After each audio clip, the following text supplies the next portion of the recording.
Guys, we are going to start section 5, which is the executive branch. Okay, section 5. So obviously, guys, the president is the head of the executive branch. So we're going to talk about the president. We talk about the roles of the president, a little bit of history of the White House, some stuff at the White House, the role of the vice president, the cabinet, other types of advisors. The administrative roles, the executive roles, and then looking at the powers of the president, and then one more look at the Electoral College. Okay, so today we'll get through, I don't know, quite a bit. I put these notes on Canvas so you guys can print them off if you like. Okay, there are also a couple of assignments in this one. So if you guys need some points coming down the stretch, this one's on page 84. It's a matching assignment. And when we get to the 8 roles of the president, okay, or as I like to refer to, the president wears a lot of different hats. So 8 different hats, and I will talk about all of those. You might not want to do that assignment until I get through those 8 hats. Okay, and then there'll be a matching section on the test, similar to what the homework looks like. Okay. There's also an economics section in section 5 that will be self-taught. So I'm going to offer up some optional assignments within that section of economics. So I'll give like 3 different assignments that'll be optional that you guys can do. 84, page 84 that I just showed you makes sense to do for sure. And then if you just need extra points, you can do those economic assignments. Good? I'll probably like Wednesday, I'll assign all that stuff. Okay? So ladies, you'll be watching this video tomorrow while I'm at the retreat with the boys. Okay? So we start. And a lot of this stuff, guys, is easy because you already know a lot of it. And we've talked about it. Okay? So to start with, the election of the president. First Tuesday after the first Monday in November on even numbered years. Okay, every 4 years. Yes? Pretty simple. Okay. We know that our president has 4-year terms. That's in the Constitution. There were no limits on the number of terms they were allowed to serve. But you guys know the 22nd Amendment set that up as 2 terms. Okay, so a maximum of 9 years, 364 days, basically. Okay, so if Joe Biden were to resign today, okay, or the 25th Amendment was executed and Biden was forced to resign, Kamala Harris could serve the remainder of this term and 1 more. Okay, if you get into that second half of his first term and he resigns, Vice President Harris would be able to serve the remainder of that term plus 2 more. Okay. So now let's look at the calendar. So when we get to 2024, okay, we know the election is way down here in November. Yes. So the beginning of the year, you will know a lot of the people that are running. They will have announced, they have already started campaigning. But what we look for in January and February are the first primaries or caucuses. Yes? And the first 2 states generally are? It's Vermont, Iowa. Okay, the Iowa what? Caucus. New Hampshire, good.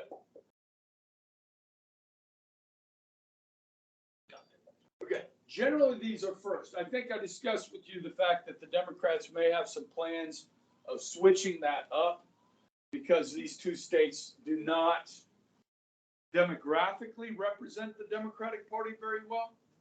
As far as, like ethnic background and that sort of thing in these 2 states, they're fairly white. Yes? Now, the importance of these early primaries. is that a relatively unknown candidate, okay, say a Bill Clinton, a Pete Buttigieg, okay, who most people never heard of in 2020, okay, can go and spend a lot of time here in 2023 getting to know people, creating organizations, volunteers that support you as a candidate. It doesn't take a ton of money to do that in these small states. Okay, so as history teaches us, people like Bill Clinton from Arkansas, most people didn't know who he was. But the people of Iowa and New Hampshire really got to know who he was in 2023, so that when the primary and caucuses took place, he did surprisingly well, which meant his name was on the front page of every newspaper the day after these, moving forward, okay? South Carolina and Michigan are really the next two. And so I think I talked about this, you guys, with Joe Biden. Joe Biden did not do well in 2020 in Iowa and New Hampshire. I think he finished like third or fourth in both of them, okay? South Carolina saved the Biden candidacy, okay, which is heavily, for the Democrats, heavily African-American, okay? And the Democratic leadership, African-American leadership in South Carolina said, listen, Bernie Sanders is not electable. Elizabeth Warren is not electable in a national election. We need to find a moderate. And we're going to put ourselves behind Joe Biden. And so Joe Biden won South Carolina and then went on to win the nomination. Okay. Pete Buttigieg did surprisingly well here. I think he finished in the top three. And so people got to know who he was. Okay. And that opens the door for more questions about who he is and what he believes in. Okay. As well with other people. Now, some of these people, some of the Democrats, like Kamala Harris, only got like 1% of the vote. So they start dropping out after the first couple. And then the race narrows. Okay. So as you move through the spring, and by the time you get to August, this is when you have the national conventions, right?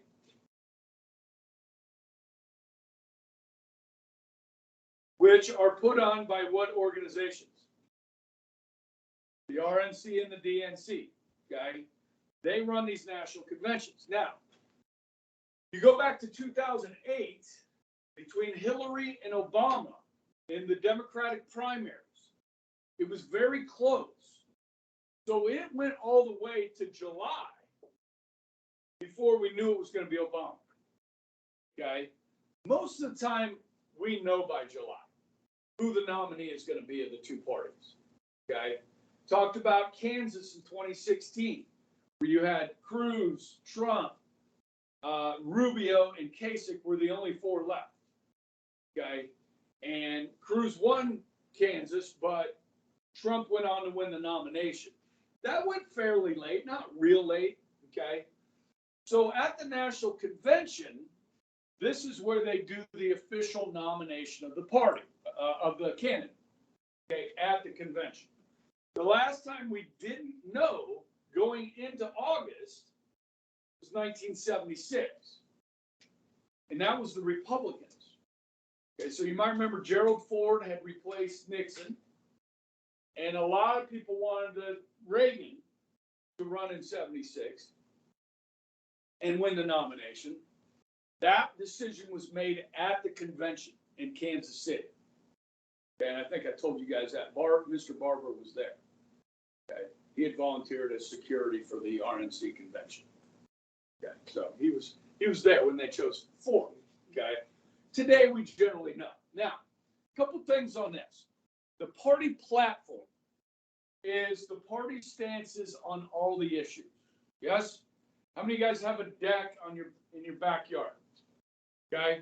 So when you go out on the deck, it's a platform, and it's made out of planks of wood generally. Yes? So a platform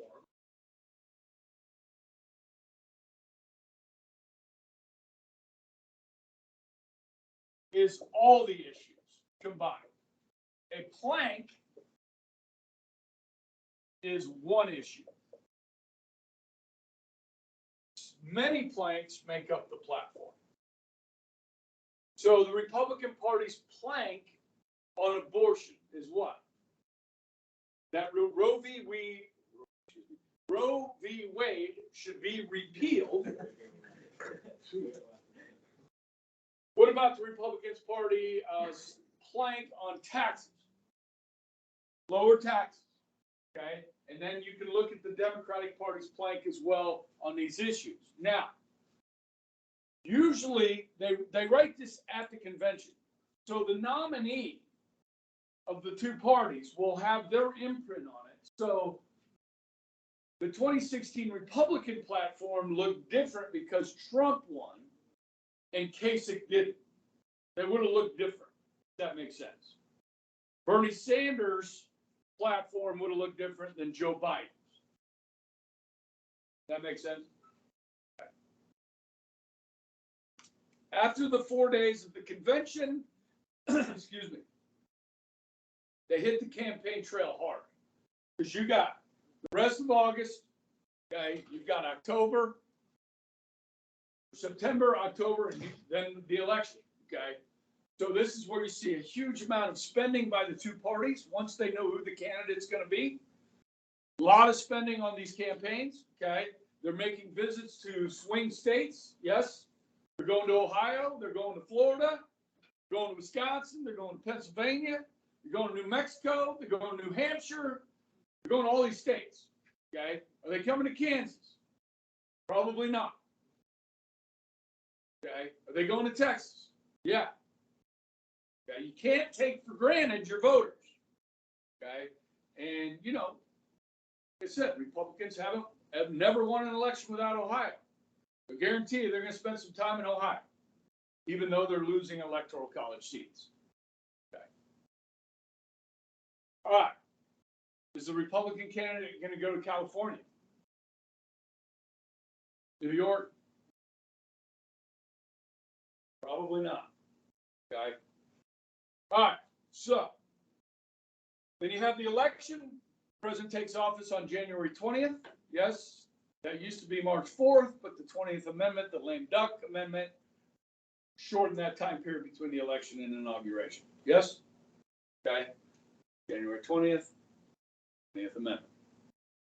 Okay. Now, yeah, that's some basic stuff there. And then, so if I were to ask you the question, which primary elections are more important? The early primary elections or the late ones? The early ones, okay, hold much more significance, okay? Now, how old do you have to be? 35, okay? And then, of course, a natural-born U.S. citizen, okay? You know, there was some controversy about Obama, right? I don't know if you guys are old enough to remember any of this. He was supposedly born in Hawaii, okay? And what's interesting, though, is like when he entered Harvard as a foreign exchange student. Yeah, so that brought up questions. So I don't know all the details on that, but that was a thing. John, go ahead. John McCain, when he ran for president, he was born in Panama, but he was born on a U.S. naval base because his dad was an admiral. That's illegal. Okay, as long as it was on a U.S. military base, that's okay. Okay. Ted Cruz, when he ran, there were questions about him because his father is a Cuban immigrant and his mother is from Canada. Okay, but Ted Cruz was born in a hospital in the United States. Okay, so he's legal. Now, you have to live in the United States for 14 consecutive years before running. So if you're like Johnny Depp, who was, you guys know who that is? He's in the news recently. Okay. Johnny Depp was born in the United States, and then he decided to leave and move to France. Well, if he was living in France for any significant amount of time, he would have to come back, live in the United States for 14 years before he could run. This prevents what's called the Manchurian candidate. There's an old movie from the 1960s, okay, about the Chinese have like taken this American and brainwashed him and got him to run for president so that they could control him, okay? It's a really creepy movie from the 60s, the Manchurian candidate. Very good stuff, okay? All right, so let's look at some of the benefits that the president has. Okay, salary-wise, $400,000 a year, not a term, every year, okay? They also get some walking around money. Okay?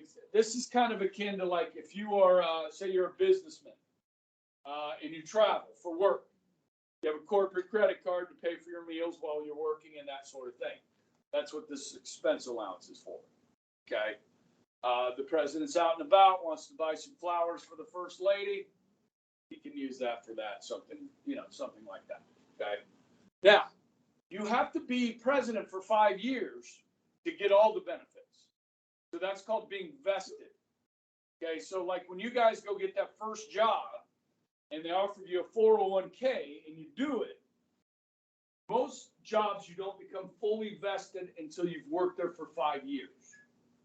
So when you get a 401k, you put money in and then the company puts in money as well. You don't get all that unless you've been there for 5 years. Now, the money you put in, you get to keep.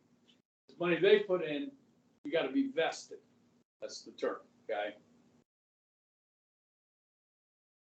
Did I close that file? I had a file. Let's see if I can pull it back up pretty quick. Or a website. Maybe it's here. Oh, here it is. So, of course, this is from the National Taxpayers Union Foundation, okay, that says, hey, we're spending too much money on these ex-presidents, okay? So, Former Presidents Act of 1958 provides benefits and perks available to presidents after they leave office. The biggest personal benefit that former presidents are entitled to is an annual pension equal to the pay for a cabinet secretary, which is now $221,400. So if you're Secretary of State, this is your salary. This is what Jimmy Carter gets every year. This is what George W. Bush gets every year. This is what Barack Obama gets every year, okay? Widows of former presidents are eligible for a $20 yearly pension, $20,000 yearly pension. Now, they were not elected to anything, really, so that's just, I guess, being courteous, okay? If we elect a woman, first husband, I think is what they would call them. I don't know for sure. They would be the same, okay? In addition, former presidents and their spouses can opt to receive lifetime Secret Service protection, okay? Now, below is some other benefits that you get. What's that? Can they opt out or something? Yeah. At any time? Yeah. If they opt out, can they opt back in? I would imagine. Has any president opted out? Or I bet that like some of them have scaled down, service. Jimmy Carter, I don't know if he needs people around a lot, but okay. Probably Obama. I mean, it makes sense for him to have it. Probably George W. Bush for sure. Okay. Office space and staffing allowances. Okay. So 6 months after they leave office, General Service Administration provides funding to establish, furnish, and staff an official office anywhere in the United States. So, in other words, guys, we don't want our former presidents to wind up in a gutter somewhere homeless. Okay. We're going to take care of them, give them an office, give them a staff. Okay, travel expenses, chief executives up to 2 staff members are reimbursed up to $1 million in costs annually. Spouses of former presidents also eligible up to $500,000 a year for security and official travel. Health benefits, same thing that you get as a federal employee, okay, but you have to be in the program for 5 years. Okay. Carter is ineligible because he only served one term, did not hold another federal position. That would be the same with Trump. So he was never a member of Congress before that or anything like that. Now, Jimmy Carter is a veteran. He served in the U.S. Navy, so he would get benefits under that. Trump's going to have to pay for his own. Okay? I think that's. He should be okay. Yeah. He'll be able to. Okay. Funerals, they get, full honors, the option of being buried at Arlington, and presidents eligible for lifetime protection. Related costs are classified. So guys, this is the year 2000 to 2017. These are in thousands average per year of how much we're spending on these ex-presidents. Now, some of them have died, but this was Obama's first year, so this is 370,000. Okay, so you got to add 3 zeros to each one of these. So, Bill Clinton spends a lot of money.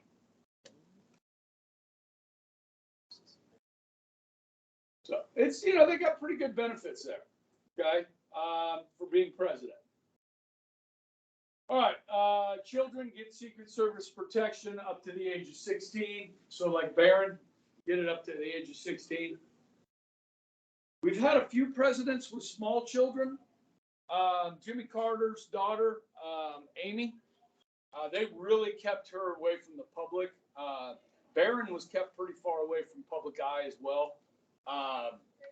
The Bush daughters were in college by the time graduating and going to college when W. Bush became president. And then, of course, Obama's daughters were young, and we saw them kind of grow up over the 8 years that he was in office. Okay, so, all right. Vice President makes $223,500 a year, which is equivalent of the Speaker. Vice President, of course, is the President of the Senate. Okay, and then some non-salaried compensation that we can talk about. You got the healthcare retirement that we just talked about, but you also have your own plane, which is nice. Okay, you have a presidential yacht that I believe Roosevelt built, and the Beast, which is the big limo, motorcade. And I don't have it on here, but Marine One, you guys know what Marine One is? The helicopter. There's actually 2 of them. Okay. So we can, you guys seen White House Down or Olympus or whatever that one. There's 2 of them. Those are pretty good movies. And Air Force One, which I don't know if you've seen that. That's with Harrison Ford. It's a really good movie. Where the president turns into a total badass, so it's pretty good. Which we could have if DeSantis is elected. Okay, who's a former Navy SEAL. So. All right, just kind of connection to Bishop Carroll. If you ever watch the president get on Marine One, the helicopter, you'll see a Marine out there that will salute him when he gets on and off the helicopter. For about 10 years, that Marine was a Bishop Carroll grad. Okay, it was one of the dueling kids. You guys know the dueling family? Yeah. Okay. Yeah, it was one of the dueling kids, which is really a high honor to have that position. Okay. Have you heard of Camp David? Okay, this is in the mountains of Maryland. Okay, the mountain is called Mount St. Mary's. On one side of the mountain, you have Camp David, which is a presidential retreat that was built in the 50s, okay, where if the president wants to get out of the White House, get outside the Beltway that goes around D.C., okay, the president can hop on Marine One and be at Camp David in 10 minutes. Some presidents use it more than others. Like Eisenhower used it a lot. Jimmy Carter used it a lot for diplomatic meetings to get away from, all the journalists, all the buzz of the White House. It's a retreat. Okay, so you can take other heads of state out there and work on treaties between adversaries and so forth. It's quiet, good place to work. Okay, so on the other side of the mountain is seminary called Mount St. Mary's, okay? And I know we had a Carroll grad that went to seminary there. His name is David Darling. I don't know if you guys know David. Okay, he tells a story about how him and another seminarian were out walking. It's wooded, it's a wooded mountain. And they were walking in the direction of Camp David, and some Secret Service agents popped out of the woods. Said, excuse me, gentlemen, you need to turn around and go back that way. So when you go up the mountain, there's a fork in the road. You go left, it's Mount St. Mary's. You go right, it's Camp David. Okay. And there's a statue of Mary there. And I forget whether, if it's lit up, like there's a light shining on the statue of Mary, I think the president is not at Camp David. If the light's off, then the president is at Camp David. Something to that effect. Which is kind of interesting. All right. The White House itself. Okay, I'm not going to expect you guys to know how many doors there are in the White House. This is just for trivial purposes, okay? But it's an old house, yes? It was built around 1800. First president to occupy it was John Adams. Okay, Washington never lived in it. Okay, Washington became president in 1790. Okay, so right around 1800. 132 rooms, 35 bathrooms, 6 levels in the residence, 412 doors, 147 windows, 28 fireplaces, 8 staircases, 3 elevators, all on 18 acres. Okay, and last week President Biden had brought back the Easter egg hunt tradition at the White House. Okay, so brought a lot of people in for that. Okay. For recreation at the White House, there's a variety of facilities, tennis court, jogging track, swimming pool, a movie theater. George W. Bush put that in. Nixon put in the bowling alley in the basement. Okay. Obama put in a basketball court while he was there. Eisenhower was a huge golfer, so he put in a chipping and putting green at the White House. George W. Bush, who was a baseball guy, owned part of the Texas Rangers, put in a Little League baseball field. And they had games on the White House lawn, Little League games. Okay. So this is their house while they're in office. So they can do with it what they will. Melania Trump redid the Rose Garden, like reorganized how the Rose Garden was set up. The Trumans probably had the biggest impact on the White House itself. They painted it white, and they painted it white dozens and dozens of times over the years. It's got serious number of coats of paint on it. But the house was in disrepair when the Trumans got there in 40. He took over for FDR in 45, but then he was reelected in 48. And so they actually did a lot of updating to the building and also put in the balcony off the residence. So now presidents and families can go outside without, going downstairs, and, they can go sit out on the balcony, which is nice. Okay. So, it's just a little bit about the house itself there. Okay. But yeah, they get to stay there for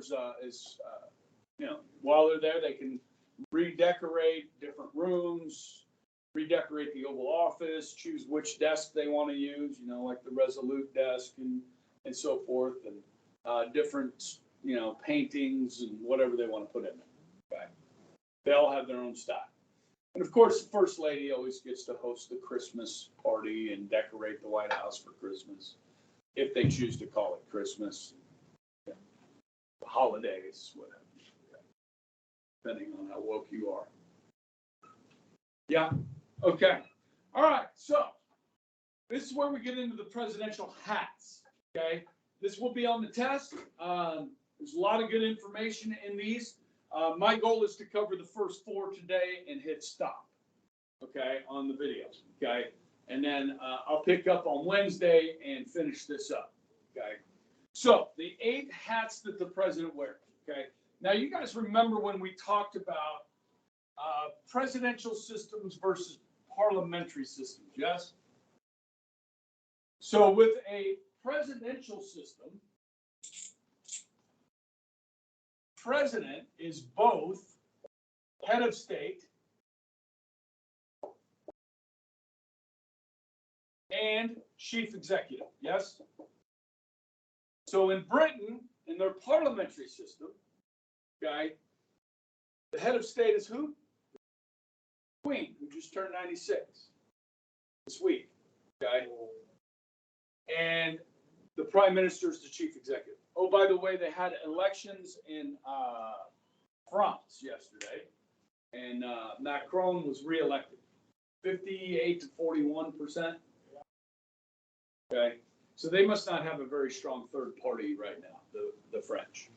Okay, so the conservative Marie Le Pen, much closer election than it was in 2017, but Macron held on. Okay, so interesting. All right, so this is really head of state, but we're going chief with all of these. Okay, so ceremonial. Who's the leader of the United States? Joe Biden. Okay, he is our head of state. He's our chief of state. So if something, were to happen, another head of state were to pass away, or in this case, we look at the funeral of Pope John Paul II. Both Bush's and Bill Clinton attended that, representing the United States as former heads of state and current head of state. Okay, so it's more symbolic. Doesn't really have a major role to play here constitutionally. Okay, this is where the constitutional power lies. Now, I've got something that's a little confusing on these notes right here. I want you to see this. It says here, chief executive, example, appointing a Supreme Court judge or federal judge, Supreme Court justice. But then on chief administrator, I have example, appointing Secretary of Defense. What's the difference? Constitutional. How do you differentiate these two appointments? And will be independent once they're confirmed. Yes? The president can fire this person anytime he wants. He's the boss. Now, he appoints both, but he loses control over federal judges once they're confirmed by the Senate. Yes? They're independent. Follow me? So these are both constitutional roles, but this is one that executes the powers of Congress. This is his most important role, as chief executive. Running the day-to-day affairs of the country. That's what the president is doing. Okay? Which generally means enforcing laws. Okay? So here, enforcing welfare policy in the United States, enforcing gun laws in the United States, federal gun laws, enforcing federal drug laws in this country at the direction of the President of the United States. Now, are federal drug laws being violated in the United States, all over the United States, in like 30 states now? Yes. This is called prosecutorial discretion. It is at the discretion of the president, the chief executive, with how much gusto or how much will they enforce the laws. Yes? What about federal immigration laws? Are those being enforced? Okay, federal gun laws, okay, and so forth. Okay, this is the job of the president. He also executes powers with other countries. Okay, so Biden announced this last week, that we will contribute an additional $800 million in aid to the Ukraine and military aid. Okay, as we'll get to, he's also our chief diplomat. Yeah. How's the Ukraine situation going? I haven't paid a ton of attention. I know like the Russians withdrew a bunch of troops, reorganized, and are focusing their efforts in the east and the south in the Ukraine.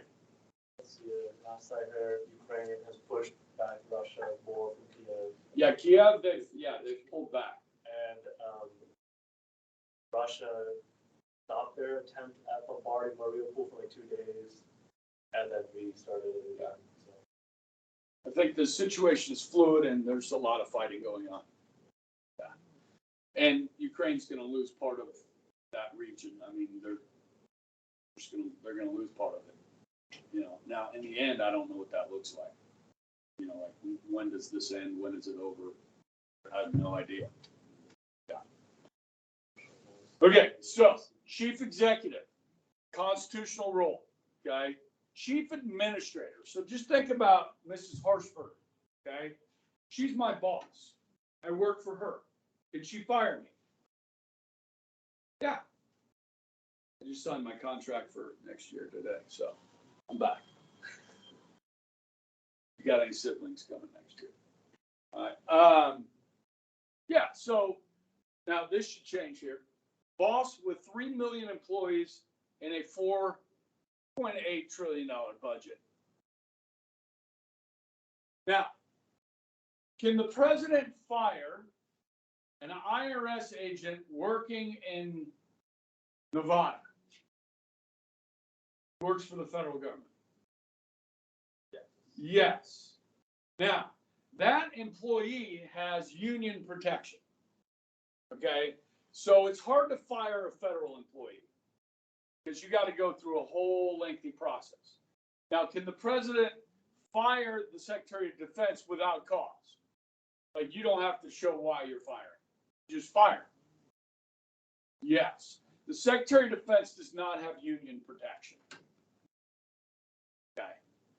So if you look at the Trump administration, there was a lot of turnover in his department heads. Okay. Yeah. What level does the union go to? Civil servants, people that are not politically appointed. Yeah. So the head of the IRS, he could fire. The head of the EPA, they could fire. The head of any of the cabinet departments, the attorney general, they can fire. Okay.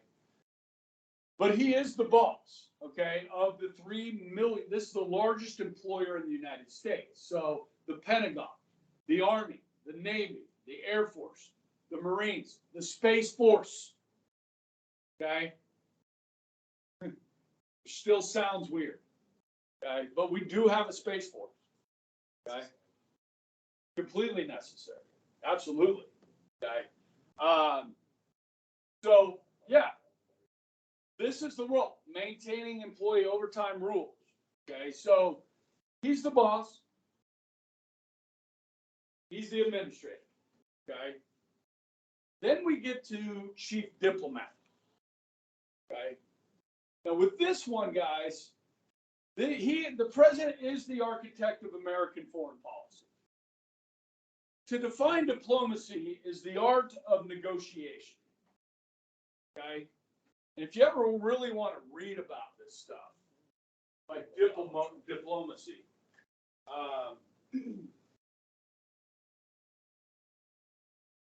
Where's that book? Oh, it's usually right here. yes. Oh, here it is. This is a really good resource. Written by Henry Kissinger, who was,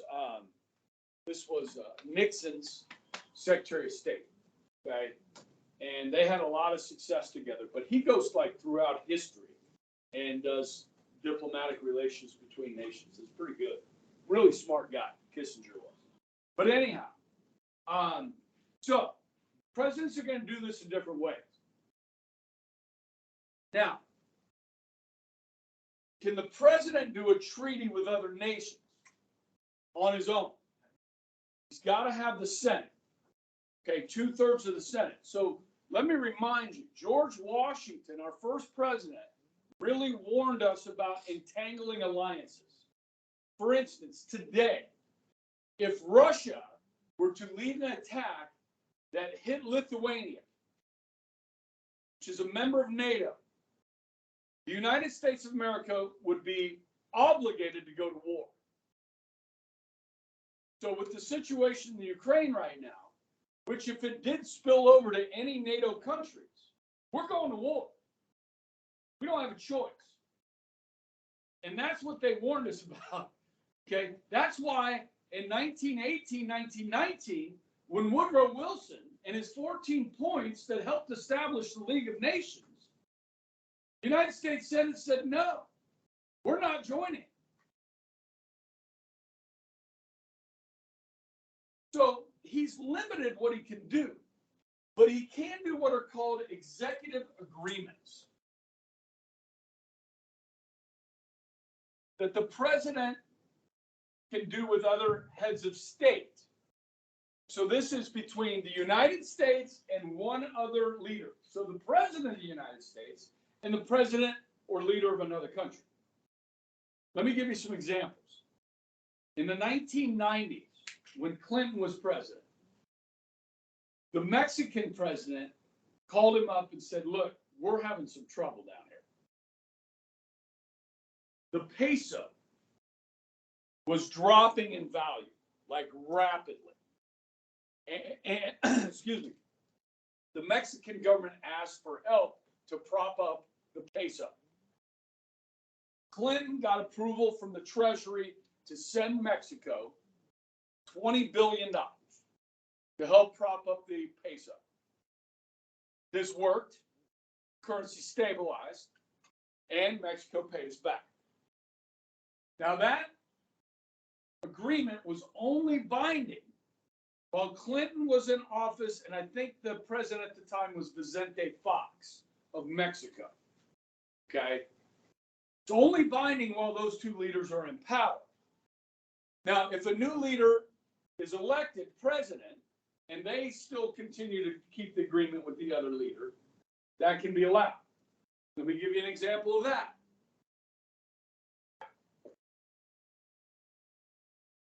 The Iran nuclear deal that President Obama did. Okay. Now, I don't know how much detail I went into this with you in history. You remember when the Iranians took our hostages, yes? That was in 1979. We froze all Iranian assets in this country. We didn't steal it, we just froze it. When Obama made the nuclear deal with Iran, he gave them all that money back, which was around $50 billion. Now, Iran is known as one of the most prolific state sponsors of terrorism. Or in other words, their government funds terrorist organizations like Hamas and Hezbollah. The government does. So we just gave them $50 billion, and they promised that they would not do enrichment of uranium past a certain extent, and that they would allow scheduled visits by the, what's the name of the nuclear organization? The International, it's like a nuclear organization where they can go in and check your facilities, okay? Not unscheduled visits, but scheduled visits, okay? So, do you think this had a chance of passing through the Senate as a treaty? No chance in hell. You wouldn't even get most Democrats to vote for this. Okay? So it was President Obama. So when Trump was running for president in 2016, he said, one of the first things I'm going to do is tear up that agreement. Now, it took him about a year, but he did. Okay? So now Biden is again trying to re-establish some type of agreement with Iran. Okay? Like his predecessor Obama did. Now, we see this in a lot of different areas. Okay? So what President Biden is doing right now in Ukraine is working with Zelensky and other Ukrainian leaders to help them hold on to their territory. Okay? Without getting us too involved. If that makes sense. So that is something that the president, he's advised every morning. He gets a national security briefing from the National Security Advisor, from the National Security Council. Okay, he can get that in writing in the morning, or he can be briefed in person. Okay, it's up to whether the president wants to read that briefing or not. Okay, they're not required by law to read them. Okay. So, Those are the first 4 hats that the president wears. I'm not going to wear out the ladies tomorrow with too long of a video. Okay? So ladies, I'm cutting this short. See you Wednesday.